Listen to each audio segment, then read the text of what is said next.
রজনী, প্রথমা, অনিমিকা, অনিষ্টা। আমার মেয়ে তো এখন অনেকটাই ছোট, ওকে কিছু কোশ্চেন জিজ্ঞাসা করছি, ও ঠিকঠাক উত্তর দিতে পারছে নাকি তোমরা দেখো। কিছু ভুল বলে থাকে তোমরা কমেন্টে জানাবে। আমাদের দেশের নাম, ভারতবর্ষ, আমাদের রাজ্যের নাম, পশ্চিমবঙ্গ, আমাদের রাজধানীর নাম, দিল্লি, জাতীয় পতাকায় কটা রং, তিনটি, কি কি, গেরুয়া, সাদা, সবুজ, মধ্যিখানে সপ্তগ্র, তার রংটা, নীল, জাতীয় ফুল, পদ্ম, জাতীয় ফল, আম, জাতীয় পশু, বাঘ, জাতীয় পাখি, ময়ূর, জাতীয় গাছ, বটগাছ, জাতীয় নদী, গঙ্গা, জাতীয় খেলা, হকি, জাতীয় মুদ্রা, টাকা, জাতীয় প্রতীক। অষ্টাতম্বী। আর বলো আমাদের স্বাধীনতা দিবস কবে? 15ই আগস্ট হুম 1947 সাল। হ্যাঁ, আমাদের জাতীয় সবজি কি?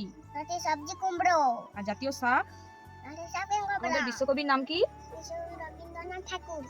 আমাদের মাতৃভাষা বাংলা, আর জাতীয় ভাষা? হিন্দি, কোন কীট সব থেকে বেশি? চীনা, কোন প্রাণীর চোখ নেই? কেতুর, মানুষের শরীরে কটি হাড়? সুস্থতা। হ্যাঁ, এই হাতগুলোর নাম বলো।